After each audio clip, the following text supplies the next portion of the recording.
la team, c'est parti pour une nouvelle vidéo. Vous savez, je vous en ai parlé, c'est la vidéo avec tous les témoignages de personnes ayant subi un viol. Vous voulez rire, j'avais déjà commencé à tourner, les rats m'ont fait chier, et après mon copain m'a dit qu'en fait ça ne tournait pas. Donc je vais commencer par le premier témoignage que je commence un petit peu à connaître, et on va faire petit à petit, il y aura sûrement plusieurs parties, parce que sinon la vidéo risque d'être trop longue, donc peut-être 2 ou 3 à voir, parce que je sais que j'ai un abonné qui m'a fait littéralement une vidéo d'environ 10 minutes, donc je vais réfléchir comment je vais faire. Commençons par le premier témoignage, bien sûr toujours avec mon fameux outil de travail, hein, ça ne change pas. Alors, bon, pour moi mon premier viol s'est passé le 24 juillet 2018, j'avais 14 ans. Mon petit copain de l'époque m'avait invité chez lui pour me baigner avec des amis. Ça faisait 6 mois qu'on était ensemble et il était super gentil avec moi, donc je me méfiais de rien, puis il savait que je n'étais pas prête à faire ma première fois, et il le comprenait apparemment. Il avait 15 ans et l'avait fait plus d'une fois. Arrivé chez lui, je me rends compte qu'on est 4, lui, 2 amis et moi. J'étais la seule fille alors qu'il m'avait dit qu'il y aurait une fille pour pas que je me sente seule. Je lui demande où elle est, et là il me dit qu'il a oublié de lui demander, donc je serai la seule fille. Donc je me dis, pas grave, au pire je bronzerai. L'après-midi commence, on joue un peu à la play et on se dit tous go à la piscine. Et c'est à ce moment-là que l'horreur a commencé. Je lui demande de me laisser seule, me changer dans la salle de bain, car je n'acceptais pas qu'on me voie nue, car je ne m'aimais pas physiquement. Pardon. Et il me dit que non, il en avait marre d'attendre et qu'il avait envie de moi. Je lui dis que non, je n'avais pas envie. Et là, il demande à ses potes de sortir dehors et de plus rentrer dans la maison, jusqu'à ce qu'il demande de revenir. Et ses 2 amis exécutent ses ordres. À ce moment-là, j'ai compris que quelque chose allait se passer, mais j'avais tellement peur que je n'arrivais pas à crier, j'étais bloquée. Quand ses amis étaient dehors et que la porte était fermée, il m'a pris par le bras et me tira dans sa chambre. J'avais beau pleurer et lui demander d'arrêter, il ne voulait rien comprendre. Et là, j'ai vu l'enfer dans ses yeux. J'ai vu un homme devant moi que je n'avais jamais vu avant. Un homme qui ne m'aimait plus que pour mon... qui ne m'aimait plus pour mon cœur, mais pour mon corps, pardon. Des fois, comment vous avez écrit, c'est un petit peu compliqué à lire. Et au moment où je me suis assise sur son lit, mon esprit a quitté mon corps. J'avais la sensation que je n'étais plus moi, que quelqu'un m'avait enlevé la force que j'avais. J'avais tellement peur de lui que je n'avais pas réussi à me débattre quand il m'a déshabillée. Il m'a couché sur son lit, comme si j'étais son objet. Il m'avait mis un t-shirt au niveau de la bouche pour que si je crie, ça fasse mon nom. Et là, il a fait toutes les choses qu'il avait tant envie. Quand il eut fini, il me regardait en me disant que j'étais qu'une pauvre merde et nulle à baiser, qu'il aurait mieux fait de me quitter et de trouver mieux. Et il quitta la chambre en rigolant et en me disant « Rhabille-toi et dégage de chez moi, sale pute. » Grosse pute. J'ai donc attendu qu'il soit dehors pour m'habiller au plus vite et courir chez moi. À peine rentrée, je suis allée me doucher. Je me sentais sale et horrible. J'ai passé 1 heure sous la douche à me frotter, mais j'avais l'impression qu'il était là, encore et encore. Quand mes parents sont arrivés chez moi, ils m'ont demandé ma journée. Je n'ai pas su leur expliquer les choses, juste leur dire que je n'étais plus avec lui. Quelques jours plus tard, il est venu devant chez moi, me demander si j'allais bien, comme s'il ne m'avait rien fait. Et depuis, je ne l'ai plus revu, et j'espère ne plus jamais le revoir, car j'ai encore des images qui passent encore et encore dans ma tête. Il n'y a qu'en 2019 que j'ai réussi à parler avec quelqu'un de ce qui s'est passé, et j'ai réussi à en parler qu'à mes amis, car pour moi, en parler à ma famille, ce serait leur montrer qu'ils n'ont pas su me protéger alors que tout le monde pensait que c'était un garçon bien. À l'heure actuelle, je vais beaucoup mieux. J'ai encore certaines peurs avec les garçons, mais je ne suis plus là à avoir peur de rien. On a su me montrer que tous les garçons ne sont pas tous les mêmes et que ceux qui font ça le paieront un jour ou l'autre. Donc les filles ou les garçons, si vous voyez une ou un ami à vous en danger, ou que vous-même vous êtes en danger, partez. Mais même si vous l'aimez, partez. Je sais que c'est facile à dire, mais c'est difficile à faire, mais quand vous serez sur un lit d'hôpital, peut-être que vous vous direz « j'aurais dû partir avant ». Puis un dicton dit « un de perdu, 10 de retrouvé ». Mais surtout, si vous arrive quoi que ce soit, parlez-en. Il y a des numéros de téléphone faits exprès, où vous avez des amis ou des proches qui peuvent être d'une grande aide. Merci beaucoup pour ton témoignage qui fut... c'est la 2e fois que je le lis parce que j'ai dû recommencer la vidéo. J'ai été plus choquée la première fois que je l'ai lu, forcément parce que là je l'ai relu. Ça m'a fait mal au cœur. Je comprends pas comment les personnes puissent faire ça à une femme ou même à un homme. Il y a même des femmes qui violent aussi. Il n'y a pas que les hommes qui violent, précisons-le. Mais je ne comprends pas les personnes qui commettent le viol, pourquoi elles vont le faire. C'est un plaisir qui va que dans un seul sens et je trouve qu'un plaisir qui n'est pas partagé, c'est pas ouf. Et ce qu'elle a dit c'est vrai, vous avez des numéros que vous pouvez appeler en cas de viol. Donc n'hésitez pas, vous les trouvez directement sur internet. Il y a pas mal maintenant de codes, même si vous allez en pharmacie et tout, vous pouvez employer pour que les pharmaciennes ou pharmaciens comprennent que quelque chose vous arrive, sans que votre conjoint ou conjointe le découvre. Et surtout ce qu'elle a dit aussi, en parler. Et ne restez pas dans ce genre de situation-là, même si c'est compliqué à faire, mais que c'est facile à dire. En tout cas, merci beaucoup pour ton témoignage et je suis quand même content que tu arrives petit à petit à te relever. Ça, c'est par contre une très belle chose. Passons à la suite. Donc, il faut d'abord que je retrouve toutes les photos, parce que j'ai tout screené. Ça fait un bon petit paquet. J'ai retrouvé. Donc, passons au deuxième témoignage. C'était l'année dernière, j'avais 12 ans, je sortais avec un garçon de 17 ans et ma mère m'avait proposé d'aller dormir chez lui pendant une semaine. Elle le connaissait bien car elle était amie avec sa mère, et du coup je lui avais dit oui. Logique, qui ne veut pas passer une semaine chez son copain? Bref, le premier jour tout allait bien, on s'embrassait, on se tenait la main, enfin voilà. Et sa mère qui était chez lui nous surveillait, mais le deuxième jour, elle travaillait toute la journée et le soir jusqu'à 23h, donc j'étais toute seule avec mon copain chez lui. Et vers 21h, le cauchemar commença. On avait chacun notre chambre, entre parenthèses. Et j'étais allongée dans mon lit, entre guillemets. Et il était venu juste là, tout va bien. Puis il a commencé à poser sa main sur ma poitrine. J'ai rien dit car je n'osais rien dire. Puis il m'a demandé si je voulais faire l'amour avec lui, alors j'ai répondu que non. Et là, il a commencé à insister, alors j'ai voulu partir. Je me suis levée juste devant le lit, et là, lui aussi s'est levé et m'a poussé sur le lit. Puis il est venu sur moi, j'ai essayé de me débattre, mais il était plus fort que moi. Puis il a commencé à me toucher. Je pleurais, mais personne ne m'entendait. Puis il m'a frappé, et quand il avait fini, il est reparti dans sa chambre. Je n'osais pas envoyer un message à ma mère pour lui dire, et puis tous les soirs, il le faisait. Les coups étaient plus violents, et à chaque fois, le dernier jour, avant que je parte, il m'a violée dans la journée, et m'a frappé plusieurs fois, puis il a recommencé le soir. Maintenant, quand je dors au milieu de la nuit, je me réveille car je fais des cauchemars quand je vais à la douche, j'y repense. J'ai fait l'erreur de ne pas porter plainte et d'en parler à personne, juste ma mère le sait, et elle ne me croit pas. Voilà. Je vais supprimer au fur et à mesure vos témoignages parce que j'ai pas forcément envie de les garder, ça reste quand même votre vie à vous. Mais porter plainte à ton âge, vers 12-13 ans, tu es très jeune, tu as bien écrit d'ailleurs, c'est dur. Après que ta mère ne te croit pas, je comprends pas. Il y a juste un test à faire. Tu as 12-13 ans, s'il t'a donc violé, tu as perdu ta virginité, il faudrait aller voir un gynécologue directement et prouver que tu n'as plus d'endomètre. Endomètre, c'est on va dire une sorte de petite peau que tu as à l'entrée de l'utérus, qui normalement quand tu es donc vierge, bah tu l'as, et quand tu n'es plus vierge, tu ne l'as plus. Ce serait peut-être une preuve pour montrer à ta mère que bah, pour elle, sûrement qu'elle doit penser que tu n'as jamais eu de rapport sexuel avec un homme, 6.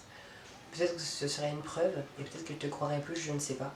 Mais je trouve ça vraiment triste que les parents, même si, bah oui, effectivement, c'est le fils d'une amie à elle, je ne vois pas pourquoi elle ne le croit pas. Peut-être qu'elle va se dire, bah non, c'est pas possible, c'est le fils de mon ami.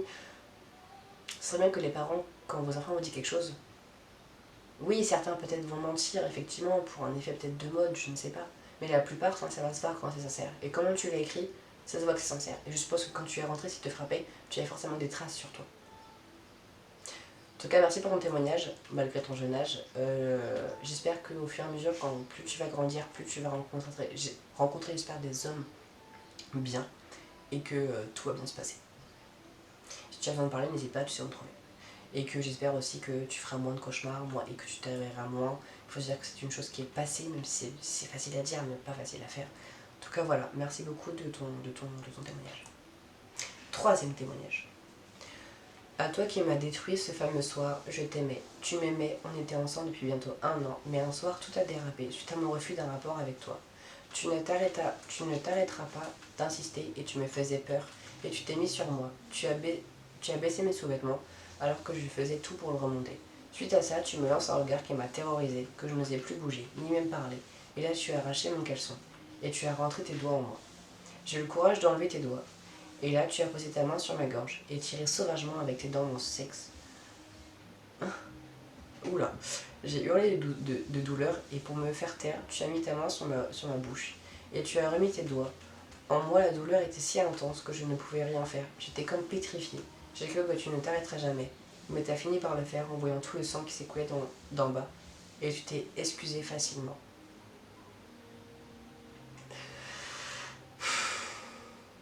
Ce que je trouve choquant, c'est que ton ex a attendu que tu saignes abondamment pour arrêter. Effectivement, le sang, ça répugne en général les hommes durant un rapport. Avoir ses règles, ça peut être une bonne défense, malheureusement. Mais ce qui me choque encore plus, c'est s'excuser facilement. C'est pas avec un pardon que tu vas pouvoir faire oublier la douleur. Après, les douleurs, je pense savoir d'où elles viennent. Je ne sais pas si tu avais déjà fait ta première fois. Mais c'est le fait aussi que tu ne sois pas donc excité sur le moment, forcément, c'est comme c'est forcé, t'es pas excité. Donc oui, tu peux avoir mal. Mais ça n'excuse en rien ce qu'il a fait. Excusez-moi, il y a la chasse d'eau derrière. Hein. Je vis avec des gens. Mais s'excuser avec peut-être un pardon, un désolé, je comprends pas.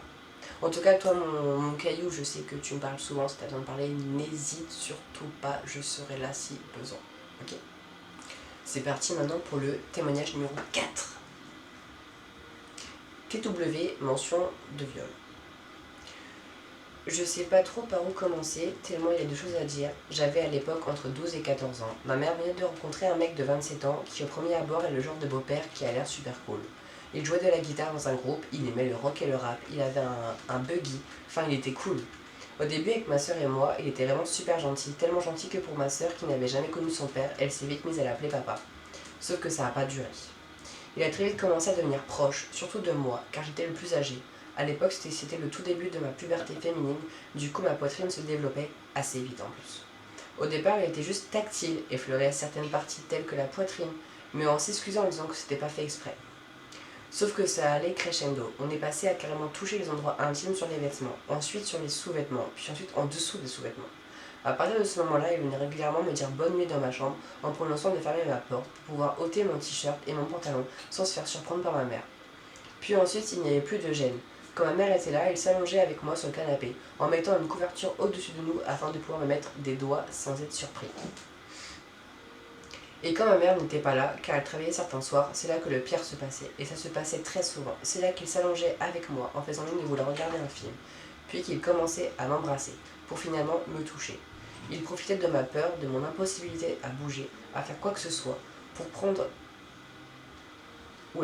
ma main, et se masturber avec celle-ci, pour finalement rentrer en moi. Ça a duré 2 ans et j'ai gardé le silence pendant des années. C'est à 16 ans que ma mère a découvert ce qui s'était passé, que j'ai dû aller porter plainte. Je suis passée au tribunal, j'ai obtenu un dédommagement de 4 000 € et lui a été emprisonné seulement 1 an, dont 2 avec sursis pour pédophilie et attouchement sur mineur. J'avais pas osé dire à la police que c'était un viol à l'époque. Alors déjà, heureusement que ta mère a découvert. Heureusement que ta mère t'a cru, je ne sais pas si elle vous a surpris durant un moment. C'est déjà bien que tu aies réussi à porter plainte. Le dédommagement en euros, honnêtement, je t'avoue que je ne sais pas vraiment à quoi il va servir. L'argent ne va pas non plus réussir à t'enlever peut-être tes peurs, tes craintes que tu as maintenant ou les images que tu as encore en tête. Mais c'est toujours une aide, effectivement. Par contre, le fait qu'il ait eu qu'un an d'emprisonnement alors qu'il te l'a fait durant 2 ans. 2 ans, les gars. 2 ans. Il a vécu ça 2 ans quand même. Donc, durant 2 ans, tu mets en prison durant 2 ans. Je trouve que la peine est trop petite face à l'acte qu'il t'a fait, surtout sur la durée. En plus, à le faire aussi quasiment devant ta mère en mettant juste un plaid. C'est des choses que j'ai vraiment du mal à comprendre. Voilà. Je comprends pas. En tout cas, merci beaucoup. J'espère que tu as su te relever de ça. J'espère que tu penses pas que tous les hommes cis soient comme ça. Parce que je vous avoue que j'ai pas forcément entendu de viol d'hommes trans. Peut-être que ça peut arriver. Hein. Et si tu as besoin, tu sais où me trouver. C'est parti pour le témoignage numéro 5. J'ai vécu mon viol au moment de mes 13 ans quand j'étais en foyer collectif. Ça a été fait par un autre jeune qui avait 18 ans, voire plus. Quand ça s'est produit, je n'ai pas su comment réagir car j'étais comme paralysée, donc j'ai vécu la scène au ralenti. Quand j'ai essayé d'en parler aux éducateurs, ils ne m'ont pas cru car c'était le type de jeune qui faisait tout bien, etc. Donc ils ne pouvaient pas faire un viol. Quand j'ai vu que mes éducateurs n'ont pas réagi, j'ai laissé tomber et je vis avec ce poids depuis 5 ans maintenant. Voilà ce qu'il m'a dit. Alors toi, j'ai l'impression que tu n'as pas vraiment réussi à t'en relever, que tu vis encore, je pense, les images en tête, que tu dois des fois ressentir peut-être le moment que tu as vécu, tu le ressens peut-être encore par moment. comme si tu revivais la scène, je ne sais pas, tu n'en as pas dit non plus énormément. Après le fait que tes éducateurs ne t'ont pas cru, je ne comprends pas.